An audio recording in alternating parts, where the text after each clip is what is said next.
Nadie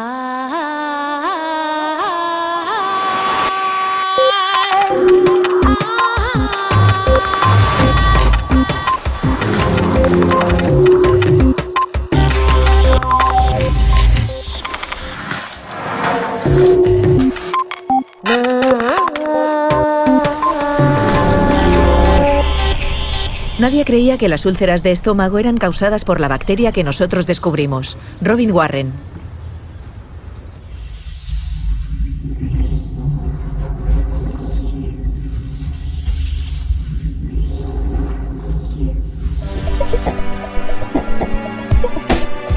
En 1979, cuando el profesor de medicina Robin Warren y su colega Barry Marshall descubrieron la bacteria Helicobacter pylori y que ésta podía vivir en el estómago y causar úlceras, la comunidad científica pensó que estaban equivocados.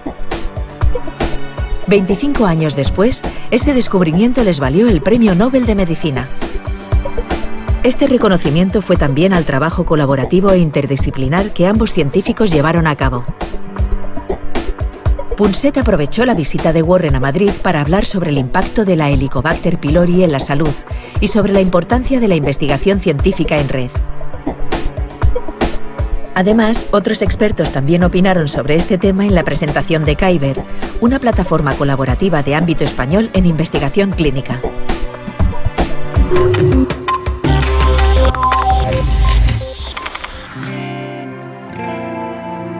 Cuando Robin Warren obtuvo la primera evidencia de que una bacteria podía vivir en el estómago, no le creyó nadie. En aquel entonces, a finales de la década del 70, se trataba de un descubrimiento fundamental, porque la mitad de la población tenía la Helicobacter pylori en el estómago y un 10% de la gente que estaba infectada terminaba desarrollando una úlcera. Incluso yo, cuando era muy joven y trabajaba en Francia, me diagnosticaron una úlcera de estómago que con los años desapareció. Tras el descubrimiento de Warren, que le valió un premio Nobel, la incidencia de esta infección se redujo al 25% de la población.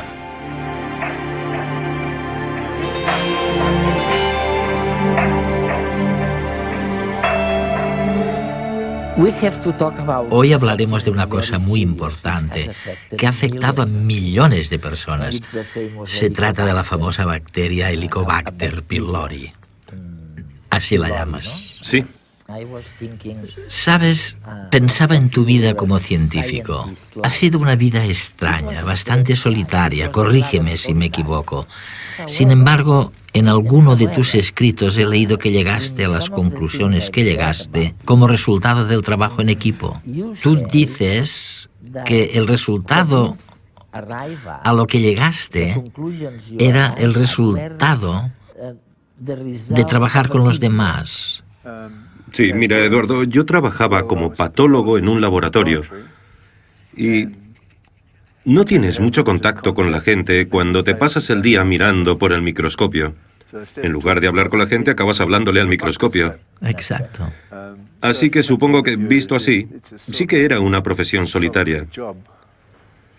Mientras trabajaba por mi cuenta, solamente podía encargarme de la patología, lo cual era interesante, pero jamás me habría valido un premio Nobel. Sin embargo, conocí a Barry Marshall, mi socio. Barry Marshall, sí.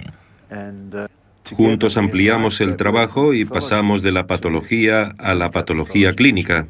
Es decir, abordamos también las enfermedades de los pacientes. Eso significó un estudio mucho más grande y nos permitió llevar a cabo el trabajo que realizamos juntos. Es fantástico porque has dicho, no fui yo, tú lo dijiste, que Barry Marshall era mejor vendedor que tú. En efecto. A él le gusta venderle la idea a todo el mundo. A mí me gusta quedarme ahí sentado mirando por el microscopio y escribiendo. Pero demostrasteis, en cierto modo, lo que ahora designamos con un término horrible. Creo que lo llamamos conocimiento multidisciplinar. Me refiero a cuando hay personas de diferentes profesiones o diversas vocaciones como sucedió con Barry Marshall y contigo. La innovación está vinculada a este enfoque multidisciplinar, ¿no? Sí, tuvimos que hacer más cosas que analizar la patología, porque teníamos que saber qué iba mal con los pacientes. Y Barry podía hacerlo, pero yo no, porque yo estaba encerrado en el laboratorio. Y necesitábamos por lo menos eso para realizar un estudio suficientemente grande y amplio como para cubrir todo el campo. Por supuesto, ahora se ha vuelto todavía mayor y realmente se ha vuelto multidisciplinar. Ha cambiado desde que nosotros empezamos. Nosotros solamente perseguíamos una idea, pero intentamos cubrir todo el campo de la anatomía patológica y también el campo clínico, estudiando a los pacientes. De este modo pudimos obtener datos e información sobre la bacteria, pero también conectarla con pacientes con úlceras, y eso fue un gran paso. Fue el principal avance que hicimos. La medicina del siglo XXI se basa en un nuevo enfoque, donde expertos en distintas ciencias trabajan en equipo para mejorar el diagnóstico y tratamiento de las enfermedades. El hecho de que grupos multidisciplinares de matemáticos, físicos, ingenieros, médicos, etcétera, se pongan a trabajar todos juntos, también va a hacer que consigamos que la tecnología nos ayude a identificar mucho antes las enfermedades y, por tanto, a acometerlas mucho antes también. ¿Hasta qué punto un medicamento es mejor que otro? ¿Cómo se puede diferenciar de forma rápida una gripe de una meningitis? ¿Cuándo es más conveniente el uso de una resonancia magnética o de una radiografía? La coordinación de estudios que ayudan a responder este tipo de preguntas permitirá aumentar la eficiencia del sistema sanitario. En España se ha creado la plataforma Kyber con este fin. Bueno, pues Kyber es la plataforma nacional de investigación clínica. Digamos que es una corporación, una organización que reúne a los principales hospitales y núcleos de atención primaria que hacen investigación de calidad y los reúne para hacer investigación de tipo cooperativo o colaborativo en todo el territorio nacional, ¿no? Con 40 unidades de investigación en 50 hospitales de primera fila y 2.000 investigadores implicados, la idea es compartir recursos en el estudio de todo tipo de enfermedades. Si trabajamos juntos y compartimos una infraestructura, recursos y objetivos comunes, la consecuencia directa va a ser que vamos a poder responder preguntas de salud muy complejas, vamos a poder hacer ensayos clínicos de la máxima calidad gracias al trabajo colaborativo y vamos a poder hacerlo en el menor tiempo posible. Los pacientes no tienen por qué esperar. Solo a través de ensayos clínicos con pacientes se pueden estudiar nuevas moléculas para fabricar fármacos cada vez mejores. Una vez que llega esa molécula a investigación clínica con pacientes, se monitoriza exhaustivamente el comportamiento de la molécula a lo largo de la investigación. Los pacientes están muy monitorizados. Probablemente a lo largo de un ensayo clínico los pacientes vayan a ser vistos por el profesional sanitario muchas más veces que en condiciones normales, con lo cual el seguimiento que se hace de los pacientes en los ensayos clínicos desde el punto de vista clínico es extraordinariamente exhaustivo.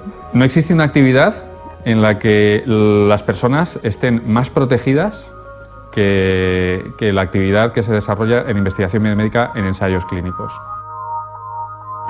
De hecho, es muy curioso, ¿sabes? Tu historia me recuerda a lo que le pasó a un doctor húngaro llamado Semmelweis. Semmelweis trabajó en un hospital de Viena, creo que era Viena, al principio de su carrera. Sí.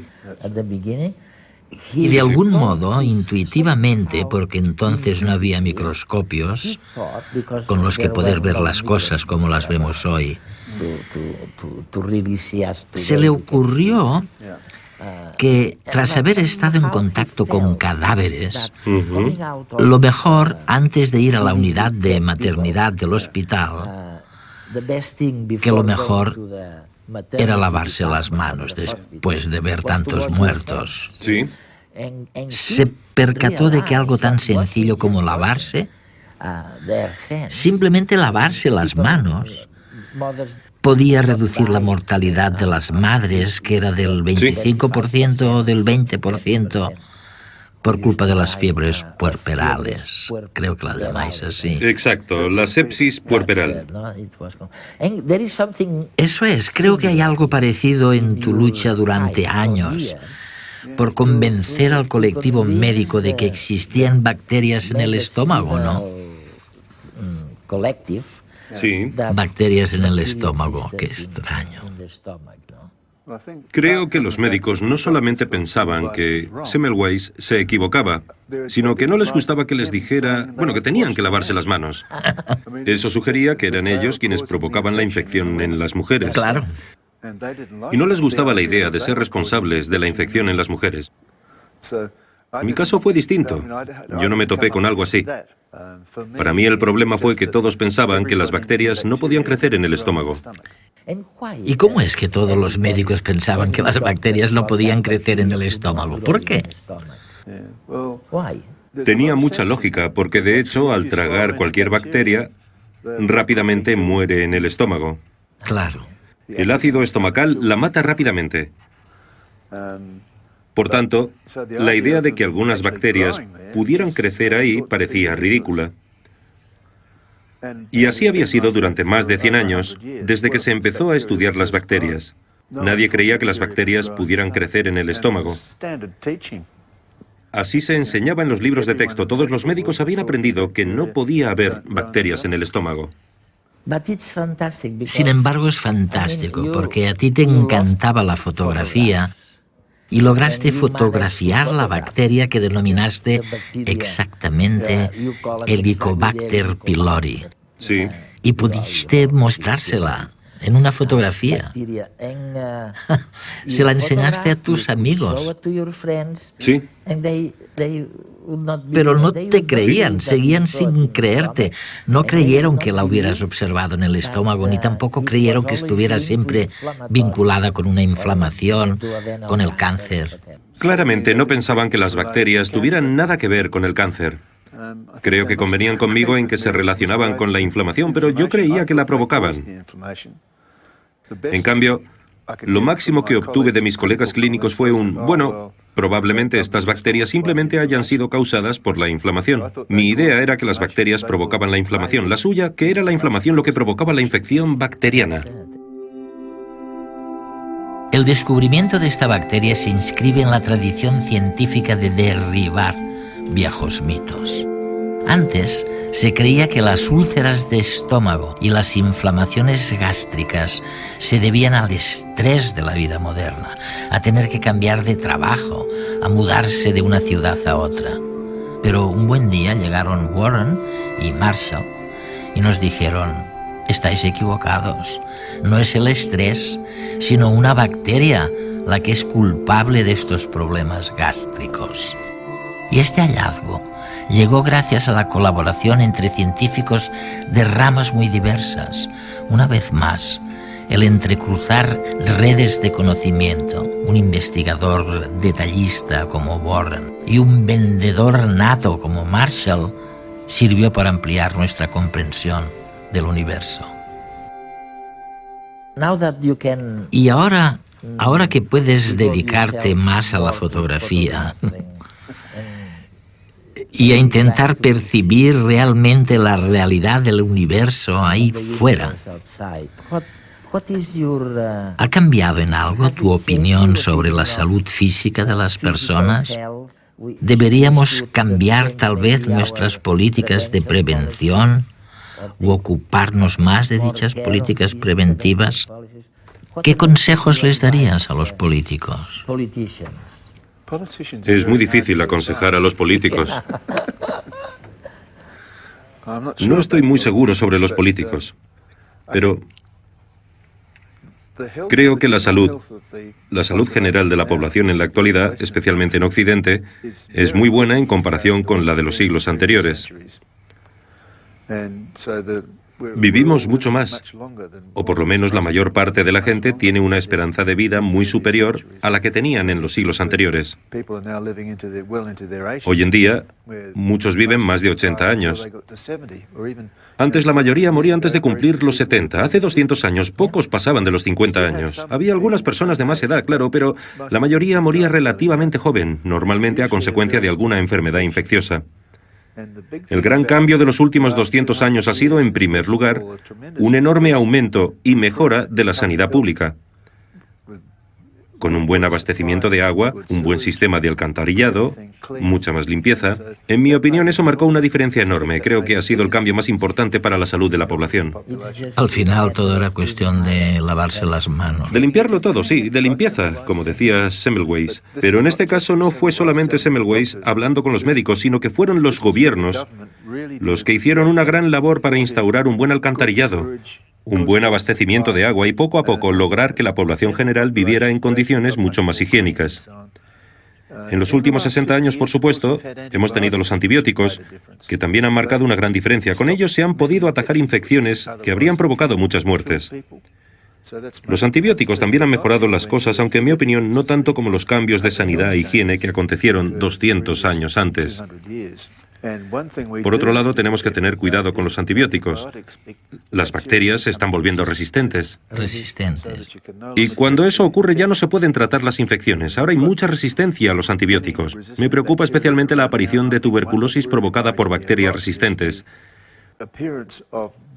Hoy en día hay cepas de tuberculosis resistentes a todos los antibióticos que resultan muy difíciles de tratar. Si esta tendencia continúa, tal vez dentro de 20, 30 o 40 años, la tuberculosis vuelva a ser tan terrible como lo era hace 200 años, cuando muchísimas personas se infectaban y morían. Creo que tenemos que ir con mucho cuidado, porque no estamos descubriendo más antibióticos. Casi todos se crearon hace 50 años y apenas se han podido descubrir nuevos antibióticos desde entonces. Es increíble lo que dices. ¿Y no se puede hacer nada contra las bacterias que se vuelven más resistentes a los antibióticos? Bueno, los antibióticos deberían usarse con más cuidado. Ahora mismo, muchos pacientes acuden al médico y piden un tratamiento para el catarro, cuando en realidad no es necesario un tratamiento con antibióticos. Si el niño tose, probablemente la enfermedad haya sido causada por virus y los antibióticos no surtan efecto alguno. Sin embargo, si el médico no le receta al paciente un antibiótico, puede acabar hasta con una demanda por no haberlo tratado correctamente. Es una situación muy difícil y sería necesario convencer a toda la población de que no hay que pedir antibióticos siempre, porque no siempre son necesarios. Deberían utilizarse correctamente y en menor medida. Por no hablar de que ahora mismo se administran muchísimos antibióticos a los animales de granja para impedir que contraigan infecciones, lo que provoca una resistencia bacteriana a los antibióticos todavía más generalizada. Y es algo que debemos tener en cuenta para el futuro. Vivimos en un mundo en el que es fantástico tener antibióticos. Sabemos que si contraemos una infección, podemos ir al médico y tratarnos con antibióticos para eliminarla, pero tal vez esto no dure mucho más. Es increíble. ¿Qué te parece? De tus palabras se desprendería que tu consejo es que no nos olvidemos de las bacterias como fuentes de enfermedades en el futuro. No, para ellas todo pinta bien. Eso es. Las bacterias no desaparecerán. De hecho, se están volviendo más listas. Exacto, ¿no? Próximamente, el papel de los ciudadanos en la sanidad irá más allá de evitar el abuso de los antibióticos. Cada vez más seremos parte activa en la investigación biomédica. Aprovechando la presentación de Kyber, una plataforma colaborativa de ámbito español en investigación clínica, charlamos con expertos mundiales sobre cómo las mejoras tecnológicas y en comunicación están cambiando las relaciones entre doctores y pacientes en el siglo XXI.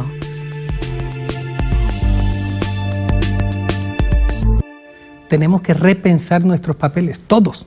todos, porque ya el papel del médico o la médica no va a ser diagnosticar y curar como era hasta hace poco. El papel de los pacientes no va a ser el de suplicante pasivo, esperando a que le den una receta o que le den una solución a su problema, sino tener un papel muy activo en el proceso de adaptación. Para los políticos va a ser muy difícil porque los hospitales no van a ser el centro del sistema. Luego entonces cortar cinta y poner ladrillo ya no va a tener el mismo impacto que había tenido hasta hace muy poco. Al contrario, va a ser más nocivo. Los pacientes se están organizando en asociaciones de pacientes, en Facebook, en cualquier red social, se juntan, se preguntan, y los profesionales sanitarios de alguna manera tendremos que salir a esa plaza, como también tenemos que salir a la calle o a los domicilios de los pacientes o a otros ámbitos donde se nos requieran. Por ejemplo, el correo electrónico me puede servir para quitarme burocracia de la consulta de una forma asíncrona. Eso lo puedo resolver fuera de la consulta sin el paciente delante y me optimiza tiempo. Ordeno mejor mi trabajo. En redes sociales igual, yo tengo un blog y cuelgo el contenido para mis pacientes de información sanitaria en ese blog o en redes sociales y amplifico los consejos de salud que doy en consulta. Durante mucho tiempo los médicos han estado en una especie de pedestal, a veces sin quererlo, simplemente porque lo daba la propia profesión, desde el que miraban a los ciudadanos con, digamos, un ánimo paternalista. Mira, yo tengo la ciencia, te voy a decir qué debes hacer para curarte, ¿vale? Ahora eso ya ha cambiado, la relación es más de igual a igual, estamos en el mismo plano. Las generaciones que nacen ahora ya nacen con el ordenador y con la televisión y con los iPod en la cuna. O sea, es la misma población la que nos va a demandar a los profesionales pónganse al día. La medicina del siglo XXI va a ser la medicina en la que los pacientes sean definitivamente, por primera vez en la historia, protagonistas. Debemos lograr que se impliquen los pacientes, pero sobre todo, conseguir que se implique el público. Y me refiero al público general. Como ciudadano algún día me veré en la tesitura de ser un paciente, y ya he sido paciente antes. Todos lo hemos sido alguna vez. En ese sentido, todo el mundo debe implicarse.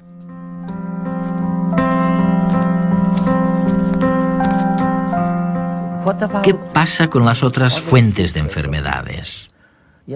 Algunos de tus amigos, los científicos que trabajan en el campo de la neurología y del cerebro, creen que si dejas que el entorno te influya en exceso, tu cuerpo reacciona de un modo distinto. ¿Opinas lo mismo? ¿O son las mutaciones biológicas las que realmente cuentan a la hora de examinar una enfermedad? Bueno, hasta cierto punto depende de la enfermedad de la que hablemos. Normalmente, si alguien está enfermo pero se mantiene alegre y activo, no se siente tan enfermo. Eso no significa que esté mejor, pero no se sentirá tan enfermo. Y si no te sientes tan enfermo, te sientes mejor. Es casi automático. Mientras que si estás deprimido y te sientes enfermo y te preocupa lo que alguien te ha hecho o lo que te ha pasado, te sentirás peor. Si te quedas tumbado sintiéndote enfermo, te sentirás, pues, más enfermo. Por eso les digo a mis amigos que a veces es mejor tener un buen amigo que un buen fármaco. Creo que probablemente tengas razón. Sin embargo, a veces sí que necesitas el fármaco. Todo depende de lo que te pase. Desarrollar fármacos más eficaces o mejorar el conocimiento sobre las enfermedades son objetivos que se pueden lograr con redes de investigación científica más amplias e interconectadas. Las nuevas tecnologías de la comunicación permiten desarrollar estas redes que repercutirán en mejoras significativas en el ámbito de la salud. Hoy en día no sabemos dónde va a estar la persona que genere la próxima molécula que va a curar un tipo de cáncer, o la empresa que financie la investigación necesaria para que esa molécula se convierta en un medicamento que llegue al mercado, o el médico que va a ser capaz de aplicar esa molécula de la manera mejor. No sabemos dónde está, puede estar en cualquier lugar del mundo, en cualquier lugar recóndito del planeta. De manera que si no somos capaces de comunicarnos globalmente y hacer networking global, nos vamos a perder muchas oportunidades. No es que la biología se esté volviendo más complicada que antes, sino que al fin comprendemos lo complicada que es. Lo que haremos será lo que hicieron nuestros antepasados, concretamente muchos españoles: crear mapas. Empezaremos a cartografiarnos a nosotros mismos. Gracias a Colón y a personas como él, hay muy pocas regiones desconocidas en el planeta, pero en nuestro interior quedan muchísimos mapas por explorar. Algunas enfermedades que considerábamos habituales, en realidad agrupan varias enfermedades minoritarias, de modo que suelen tener una genética distinta y un origen diferente. Debemos descubrir maneras distintas de tratarlas. Tenemos que colaborar a escala multinacional mediante una amplia red de investigación y de apoyo a la investigación.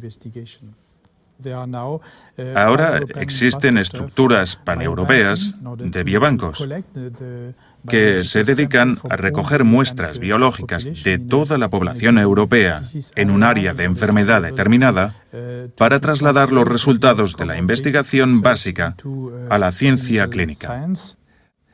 Es parecido a lo que sucedió con la física en el siglo XX. Si pensamos, por ejemplo, en el gran colisionador de hadrones, pues bien, en el campo de la investigación biomédica nos enfrentamos al mismo reto: un ingente volumen de datos.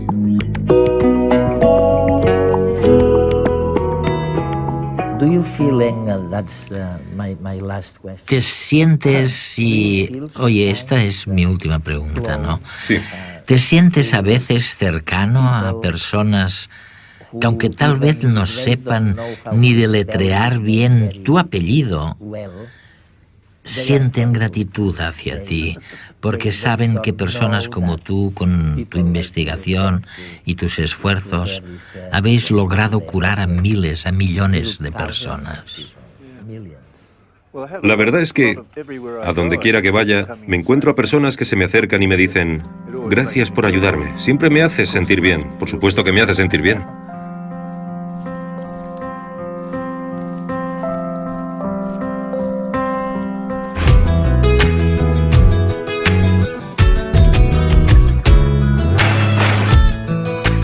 Mi pregunta es, ¿los microbios tienen microbios que les enferman?